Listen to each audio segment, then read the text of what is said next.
It's the preview show. It's the No Nay Never podcast.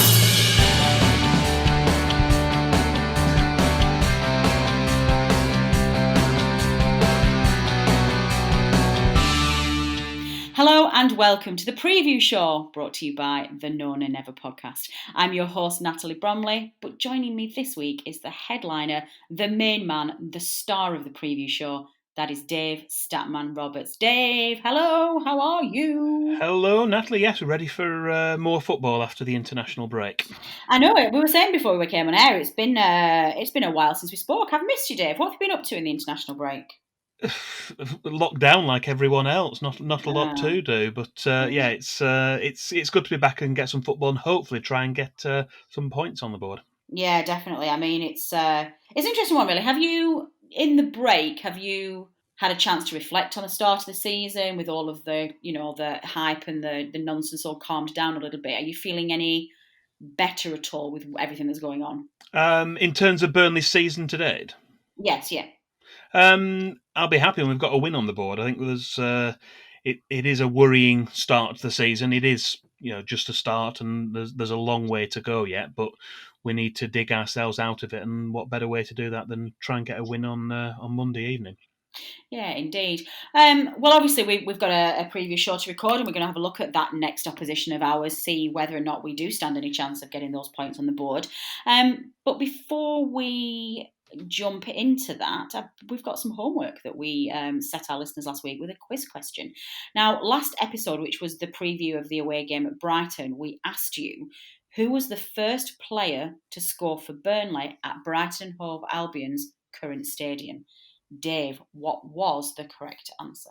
The correct answer was Kieran Trippier. He scored in a 1-0 away win there actually playing against 9 men. They had 2 men sent off early in the game. One of those was Ashley Barnes. That was in December 2011. And Dean Marney assisted. He played a little ball back to Kieran Trippier, controlled it, and he fired it in, gave the keeper no chance, and that was a 1-0 win for Burnley. Excellent. Dean Marney. I love him. I miss him. What we wouldn't give to have Dean Marney in the centre of midfield these days would be amazing. What correct answers did we get, Dave? We had a few. David Entwistle was in touch with the correct answer. He knew it was Kieran Trippier, as did John Robertson, although John Robertson always knows the correct answer, doesn't he? And maybe he does. Maybe he does. And we also had Joe Pattison. He also knew Kieran Trippier. Excellent. That's a relatively new entry, I think, is Joe Pattison, isn't he? I'm not sure we've had him answer one before. Don't remember the name coming through, but he'd replied on Twitter. He knew the correct answer. Excellent. Well done, Joe Pattison, knocking that John Robertson off his perch. Bless him. Well, of course, we're going to have another quiz question for you at the end of the show, so do stay tuned when Dave will pick your brains about something related to this show and our opposition. Opposition stats! So let's move straight into it, Dave, and let's have a look at that preview for this weekend's game, which is, of course, another Monday night game, and it is Crystal Palace at home.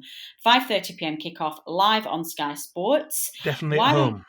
Definitely at home, yes. We've had a little bit of history in the past few preview shows, which we are categorically blaming on lockdown and everything that's going on in the world, and the fact that we don't even know what day it is, never mind whether we're playing or whether we're home or away. It is more difficult, though, isn't it, when you're actually going to the games to know whether you are home or away. I will, in my defence, say, even though I put it wrong on the top, all the details were for the correct location for the game. So. That's true. We did have a little bit of a nightmare before we started today, because we were like, oh God, can you imagine if we got completely confused and started previewing Crystal Palace away and all of our stats were wrong? And listeners, Statman Dave even suggested that he might have winged it. It's like, no, you wouldn't. You absolutely wouldn't. We'd have delayed recording the podcast. There's no way you'd have winged that, Dave. You definitely wouldn't. So let's dive straight in there. Why don't you tell us about the recent history, which again includes last season's meeting? The two teams have met at Turf Moor 8 times since 2009-10. This season we are concentrating on the recent games. 3 of those meetings were in the Championship. We've also played each other at Turf Moor in the Premier League in each of the last 5 seasons, because Crystal Palace have been in the league with us for all those 5 seasons as well. Although we've won 4 and drawn 1 of those last 8 meetings at our happy place, there have also been 3 losses, including back-to-back defeats in each of the last 2 seasons.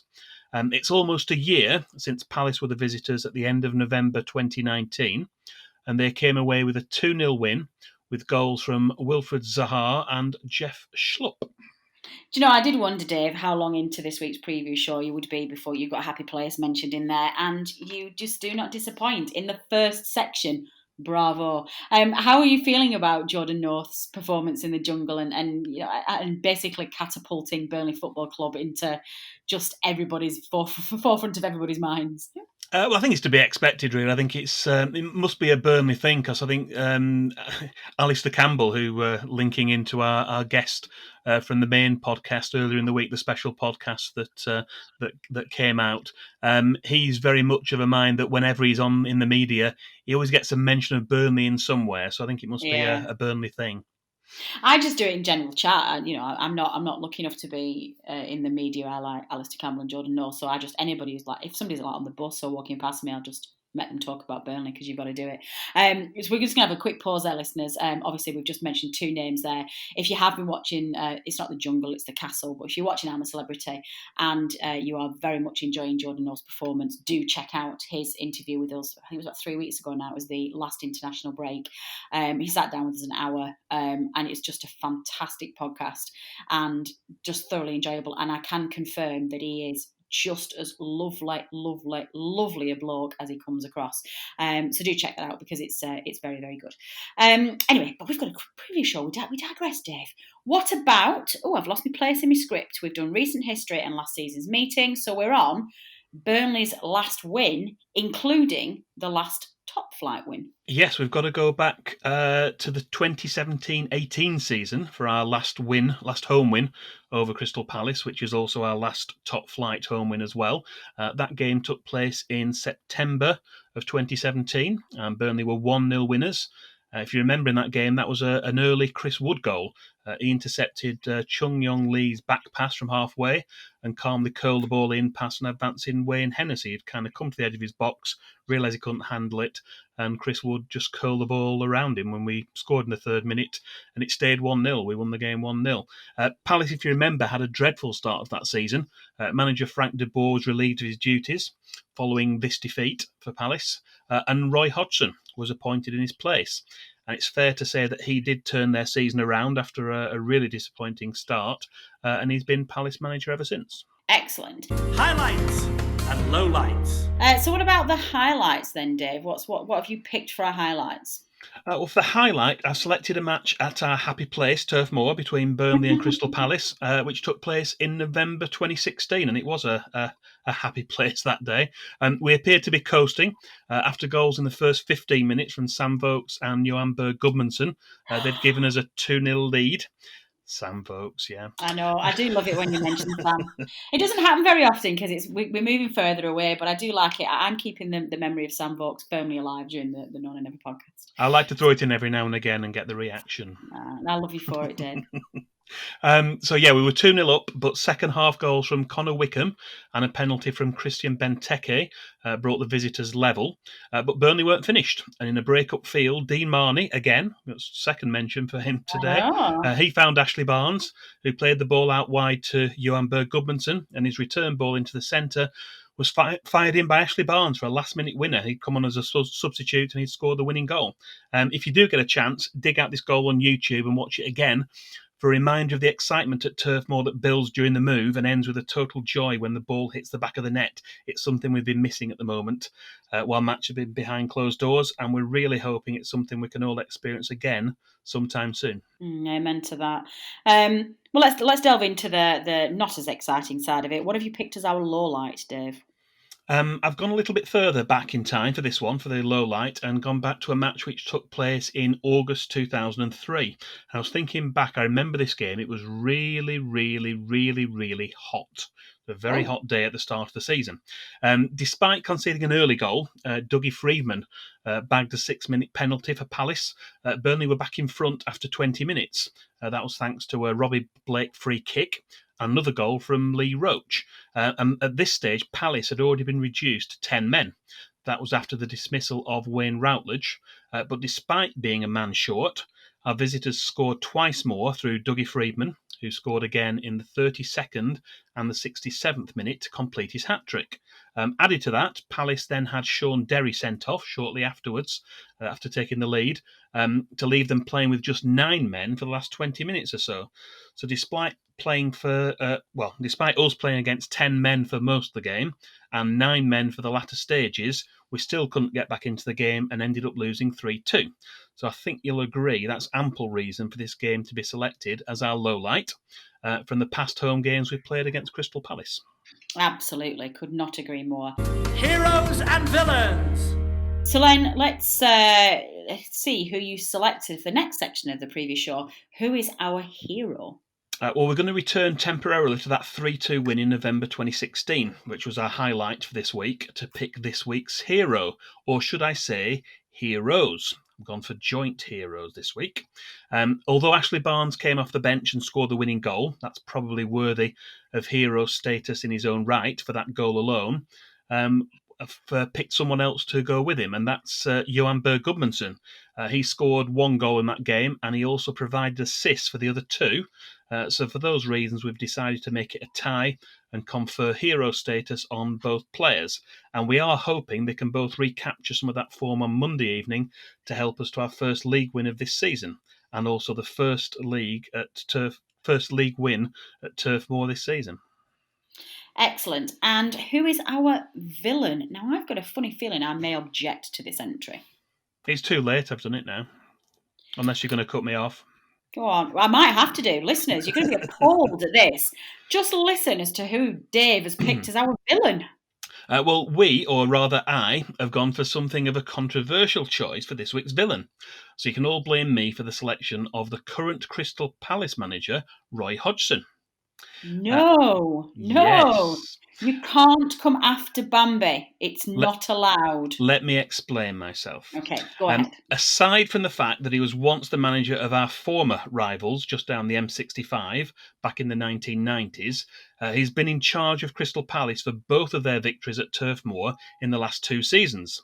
So from my perspective, those are reasons enough for him to be our villain of the week. Yes, I know he's a respected manager throughout Europe and has been for many decades, and also has a general reputation for being a really nice bloke. But he also has his moments when the mask has slipped. Listeners may recall seeing his expletive-ridden post-match interview with Ivan Gaskell of the BBC when he was West Brom boss, in which he took offence at being asked which decision from the game he was questioning. So yes, I've gone for Roy Hodgson as our villain.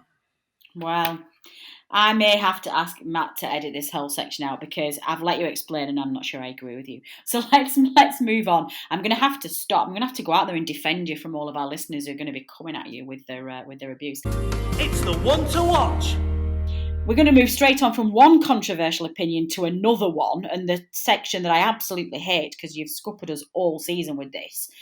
Go on. Who's going to score a hat-trick against us? Who's our one to watch? For this season, for our preview shows, we've highlighted one opposition player to watch out for during our next match. And for this week, we selected Eberechi Eze, who was signed by Palace from QPR in August on a 5-year deal for a fee believed to be around £17 million. He was born in London to Nigerian parents, and although he was eligible to represent Nigeria or England, he's already been called up and played for England at under-20 and under-21 level. Eze tends to play as an attacking midfielder, although he can also play as a striker. And with Palace using mostly a 4-4-2 formation this season, despite being right-footed, he's been used predominantly on the left side of midfield. He likes to dribble with the ball and is strong on set pieces, although he's not as good in the air and is not known for being a strong tackler. He was withdrawn from the England under-21 squad this week, so he's not 100% certain to start, which based on some of our selections so far this season might not be a bad thing. He's been used quite a few times from the bench already this campaign, although he did play the full 90 minutes in Palace's last Premier League match against Leeds United. So regardless of whether he starts or comes on as an impact sub, Eze looks like one to watch for Monday evening. I'm sure he will be, and I'm pretty sure that he will have an absolute storming game. So let's move on. Thank you, Dave. Who is going to be overseeing proceedings then? Who is our man in the middle and our referee? It's our friend again, Kevin Friend from Leicester. Oh, He'll have Lord. the whistle for Monday evening's match against Crystal Palace. Of 24 previous matches of his involving Burnley, 13 have been in the Premier League, and our record in those games is 1-4, drawn 3, and lost 6. He took charge of 4 of our Premier League games last season. Those were the home win over West Ham, away defeats at both Spurs and Chelsea, and finally the away win at Norwich, in which he reduced our opponents to 9 men in the first half, if you recall. I do. They are the only 2 red cards he's shown in any of his previous Premier League games involving Burnley, but there have been some notable dismissals in Championship matches. Kevin Friend sent off Billy Jones of Preston in a match at Turf Moor in September 2010, in which Burnley scored 3 goals in the last 10 minutes to come from behind and win 4-3. He also sent off Burnley's Stephen Jordan late in the game in the 3-1 defeat at Reading in the 2008-9 promotion season. And he's also brandished a red card in a previous game involving Crystal Palace and Burnley. That was shown to Clark Carlisle in the 7th minute of a match at Sellers Park in May 2008. It conceded a penalty as well, early red card and a penalty to Palace, and they went on to win the match 5-0. Anthony Taylor has been given the role of video assistant referee on this occasion. Excellent. Statman Dave's Stat of the Week. Now, I know you, Dave, and I know you're not going to leave that there because you like to treat our listeners. So why don't you delve into that great big bank of Statman stats and give us your miscellaneous stat of the week? So despite receiving rather a lot of coverage in the media this week, Turf Moor has most definitely not been a happy place so far this season. Burnley have failed to score in each of the first 3 home league games of the season against Southampton, Spurs and Chelsea. This has only happened once before in our history, and that was in 1997-98 when Chris Waddle was manager, although in that season we did at least pick up some points, as all 3 of those games were 0-0 draws. We've also lost all of our first 3 home league games of 2020/21, and 1970-71 was the only other time this has happened. In that season, the 4th home league game ended in a 0-0 draw against Chelsea. So combining these 2 stats together means that this season is the first time in the club's history we've lost the first 3 home league games without even scoring a goal. So bearing in mind our poor start to the season and the difficulties we've had at home and away, it really is high time we made Turf Moor a happy place once again, even if we can't be there to watch at the moment. Yeah, I should have done a poll before in fact, I might even do this before the preview show goes live. I should have tried to take a sweepstake of how many times you'd get Happy Place into our podcast this week. Are we up to 4 now or 5? It's about 46, I think. No, so despite all the stats, Dave, what's your view at the weekend? How are you feeling about the game? Do you think that this is the one where we're going to get the points? I think we're going to win, yeah. I'm going to predict a win this week. Even Mark Lawrenson, who does the predictions for BBC, even Mark Lawrenson's gone for us to win.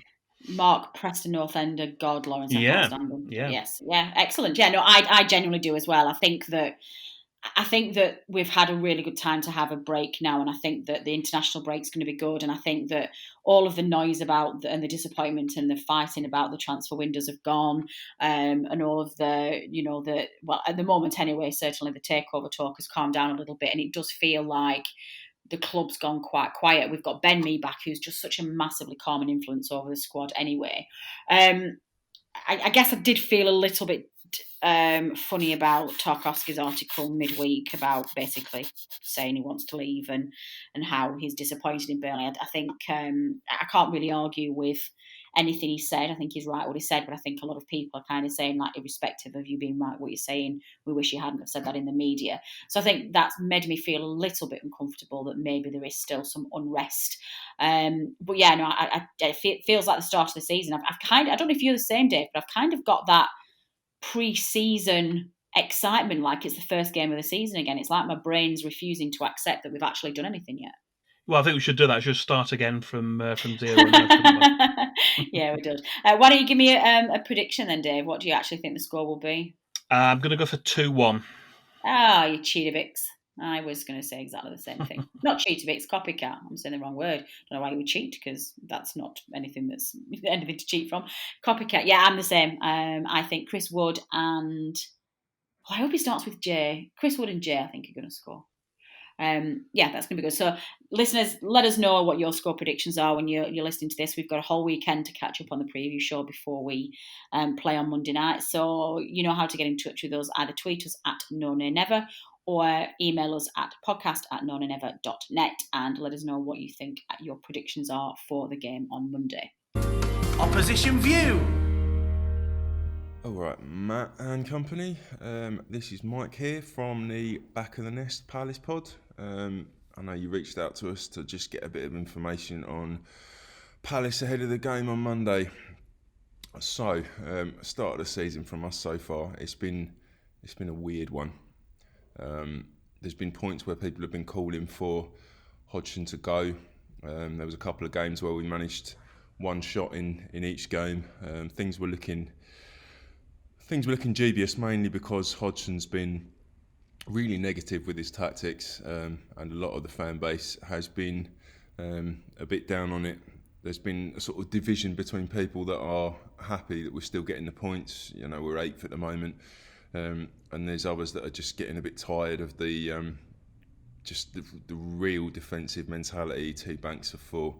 Having said that, last game before the international break, we beat Leeds 4-1, and it seemed like he'd gone for totally different tactics. Obviously, Leeds like to go forward, so we hit him on the counter. And now I don't know if it's. I would imagine with Burnley, we're probably going to go back to the fairly boring way of playing. But with that game, it did see our new signing that we got in the summer, Eze.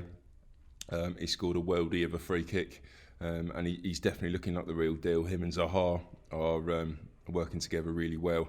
Having said that, he did pull out of the England under-21s with a bit of a knock, so whether you'll see him or whether he'll be on the bench, it's hard to say. You might end up seeing Jeffrey Schlupp again in his place, and when that's happened, I don't think we've been particularly proactive going forward, so I'm not sure you're going to see a classic from us.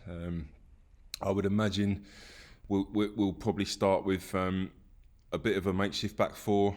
We've got a lot of injuries. We've had Kuarte that we got from West Ham a couple of years ago as a central defender, but whether he's fit is another matter. So we've had Scott Down and various other people that maybe aren't our first choice defenders playing. Having said that, we have got Patrick Van Aanholt back on the left, and he was a decent creative player against Leeds, so we'll probably see him. Midfield, we've played. I think we've just about played every midfielder we've got in our 25 this season, so I really couldn't guess. But we've generally been playing James MacArthur alongside one other. Maybe Jairo Riedewaldi's been playing really well for us, and then up front he's sort of been going between Batshuayi, who we've got on loan, and Jordan Ayew. Both of them have been decent, although Batshuayi's scored about 7 goals and they've been offside every time, so he's been a bit unlucky. I think you probably know what you're going to get from us. Burnley Palace, it's been up and down the last few seasons, haven't it? You've won a few, we've won a few. I wouldn't imagine it's going to be a classic, to be honest. Maybe 0-0, 1-0 either way, especially if Eze's not playing. And for you guys, obviously you've had a tough start, but I hope you do well. Proper fans at Burnley, and I really would request that you guys finish above Brighton. So yeah, that's probably it from me. Don't expect a classic. Don't expect us gun-ho going forward, creating loads and loads of chances, but maybe looking to nick one from a set piece or a corner. Fantasy Premier League update. So, moving on to the second half of the show, Dave, and we of course have game week 8 of the No Nay Never Fantasy Premier League. What has been going on since we last updated our players? We've got a break, obviously, with the internationals, but before that, we'd completed game week 8, and there are several teams in the No Nay Never League who've broken through the 500-point barrier. The top scorer for game week 8 was Charlie Binns with 87 points, and that's worthy of 9th place overall on 496. But here are the 8 teams which have already racked up over 500 points. We'll do it in reverse order. We've got Chris Stanworth in 8th place on 502. Chris Yates in joint 6th place on 503. That's level with Matthew Blackburn, also on 503. We've then got, we've got 2 Craig Smiths. I don't know whether we've got 2 people called Craig Smith or someone's entered twice and is definitely cheating if they've entered twice. We've got him on in 5th place on 508 and also 3rd place on 516. And then there's Graham Jennings in 4th on 512. In 2nd place is Joanne Butterworth, is also on 516 points.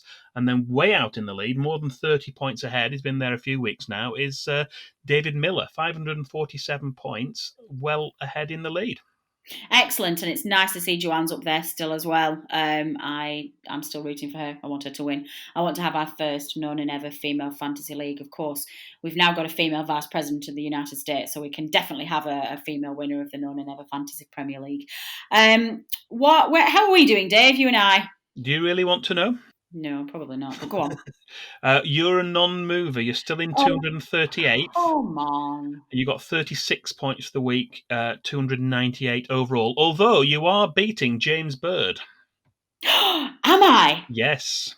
Yes. I don't normally shame those players who are below you, but in this instance, because it's a former No Nay Never podcaster, I thought I would mention that you are beating James Bird. Yeah, not just former, but one of the founding members of Yes. No Nay Never, one of the guys who launched it. And listen, and James only left. In fact, James was my co-host for 2 seasons before he finally left and made me do it by myself, which is just rude. And listen, regularly listeners will remember the always friendly rivalry that me and James had. We used to bicker, and we still do bicker like absolute children. But I adore him. So, and I'm literally, as soon as we finish recording this, the first thing I'm going to do is text him and go, I'm beating you. What about the rest of Team Non and Ever, Dave? Well, my team, I went up 5 places. That's up to 182nd place from 187th. I got 56 points for the week, and that's 389 overall. And although he fell 3 places to 69th, Richard Steele on 442 points is still the highest placed manager among the No Nay Never podcasters. Excellent. So why don't we move on to Team of the Week then, Dave, please? Well, there are no Burnley players among the Kings of Game Week 8. The high scoring player overall for Game Week 8 was Manchester United's Bruno Fernandes with 17 points. And there were 129 points up for grabs if you had all of the 11 Kings of Game Week 8. I'll go through those names. They had Fabianski in goal, a back 4 of Doherty, Targett, Veltman and Walker-Peters, a 5-man midfield of Fernandes, Eze, who is our one to watch for this week, Ziyech, Armstrong and Souček, and Ollie Watkins of Aston Villa as a lone striker. And I'm going to check now, Natalie, because we did set you some homework in the last episode, see if you could check if it was possible to afford the Team of the Week. Have you done it? I did do it. I'm not going to tell our listeners at what stage in the proceedings I did actually do this homework that you set me. Despite being reminded by Dave twice, I did forget. So yeah, if you remember, Dave very handily sort of tells us what the Kings of Game Week, what their points would get you if you had them all in your team. And I was always a little bit dismissive and saying, I'm pretty sure you can't afford them all. I bet you can't get them all in one side. So Dave set me off on a challenge this week to just work out how much you would have to spend to get the Kings of Game Week 8 into your fantasy Premier League. And of course, we do have to bear in mind that we've got 4 subs as well. So it's your squad that you've got to get in there. And I can confirm, Dave, drumroll, that if you picked all 11 players of the Kings of Game Week 8, you would have spent 65.3 million. And if you then allow, let's say, we said maybe 18 million, if you just did a squad that had the 4 cheaper subs in there that are like 4.5 million each, even that's still 83.3 million. So you can indeed afford all of the Kings of Game Week 8 in one squad, get a maximum of 129 points, and have change to spare. Are you doing this every week, by the way? I might do it next time. I'm going to do it until I get bored of it, which I suspect, knowing me as you know me, might be next week. But yeah, no, I think I might not do it every week, but I think maybe because 129 points is quite good. Maybe if we have an exceptional week where it's really high scoring week, so all of the stars got the game weeks, then maybe we'll look at that and just see if it compares. I don't know. We'll see. Right, let's move on. Where are we? Oh, who's the highest? Sorry, before we move on, Dave, who's the highest scoring player of overall? Harry Kane is still the highest scoring player overall. He's got Excellent. 80 points, and interestingly, he's now in 45% of all the teams in the entire FPL.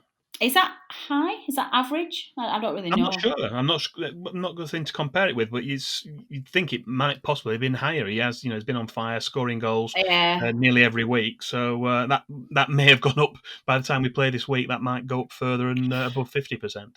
But can you do transfers though? Because if Yeah.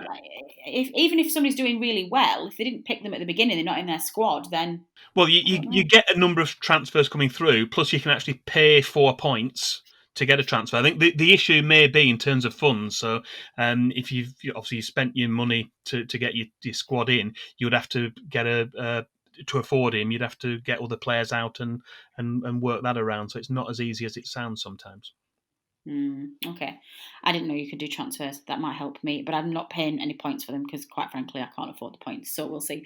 No, that's a great summary. Thanks, Dave. Now, of course, we've not got any more international breaks for a while, so there's actually going to be some weekly, a good run of weekly Premier League updates in the previous show. So we will keep an eye on how you're doing. We'll keep you going. I think after this second international break, as we're doing the run up to the Christmas break, I think we promised we would get our reigning champion on, didn't we? And see if we could come back. And so Bennett, we're going to get in touch with you and see if we can book you in a slot to give us a bit of an update mid-season and maybe give our players a bit of advice in the run up to the busy Christmas period. So we will sort that out. But yeah, keep going, guys. Joanne, keep getting up there. I want you to win. I'm rooting for you. Statman Dave's quiz question. And finally, Dave, we end the previous show with the homework being set for our listeners. So why don't you tell them, please, what you have set for this week's quiz question? This week's quiz question is related to our opponents and the matches they've played at Turf Moor. And it is, in the 8 home games that have taken place between Burnley and Crystal Palace at Turf Moor since 2009-10, there's only been 1 red card. But can you tell us which player was sent off? That is a good question. That's a trickier one, that, I think. Yeah, it is. Made even trickier by the fact that it's the home fixture we're previewing. So it's one we've all been there. We've seen it. We were at the game. Yeah. And I can't even. And do you know what? It does make it. I don't actually. This makes it more difficult or maybe easier. But we have got a really good discipline in our squad, so we don't tend to get red cards in our side for a long time. So I'm going to say it's not a Burnley player. I think it's going to be a Crystal Palace player. And that's the only clue I'm going to give our listeners. I don't know the answer, by the way. I don't know what it is. But yeah, I'm going to give some thought for that, see if I can come up with an answer. Why don't you tell our listeners how they get in touch with their answers, please? Yes, they can tweet us or send us a direct message, preferably actually on Twitter. That's at No Nay Never. If you send us a direct message, then if you get the right answer, then no one else sees it. You can email us, podcast@nonaynever.net, and you can also reply to the post for this preview show, which will go up on the No Nay Never Facebook page. Excellent. And of course, we're going to reveal the correct answers at the start of the next preview show. So before we leave the listeners, Dave, I think you had a couple of any other business agenda items that you wanted just to finish off the show with. So why don't you launch into those? Yeah, just a couple of quick ones. Photographer Clive Lawrence has produced a limited edition vintage Clarets calendar that features photos he took of Burnley matches from 30 years ago. That was the 1990-91 season. There is only limited availability left if you want to order one, which you can do by connecting with him on Twitter. That's at CliveLawrence1. Or via email, clivelawrence@me.com. And proceeds from the sale of that calendar are for the Gary Parkinson Trust. Really good cause. And also a second point, now that common sense has prevailed and pay-per-view matches have been stopped, at least for the time being, the Burnley FC and the Community Kitchen Foodbank are asking supporters to become Foodbank Friends and make regular donations to help out with the vital work that they do in the town. Look out for their profiles on Twitter and Facebook, or visit the Community Kitchen section on the Burnley FC in the community website for more details. Excellent. Well, that's all we've got time for this week. My thanks as ever go to producer Matt for editing all of this and getting out. Turf Moor Stadium announcer Dominic Walker for his specially recorded previous show announcements. We promised you that while we couldn't get to Turf Moor, we would bring Turf Moor to you. So thank you, Dominic.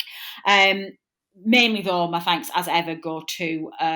before I give the mayor himself the thanks. For the second week running, we don't know whether or not we've managed to secure a Palace fan to preview the show. It's gone a bit down to the wire in terms of fans getting back to us. So if Matt's edited in a preview in the middle of the show, great. Thank you to you. If they didn't, then... never mind. But my thanks as ever go to Statman Dave Roberts, who just does a phenomenal job of putting this show together and works incredibly hard. So Dave, thank you very much. Final thanks reserved to you, the listeners, for downloading this podcast. Your support is very much appreciated and we would not be here without you. The rest of the team will be back on Tuesday to unpick what happened on Monday night's game against Palace and hopefully discuss a win and 3 points in the bag for the mighty Clarets. And Dave and I will be back next Friday with the next preview show, which we'll be looking at, Dave?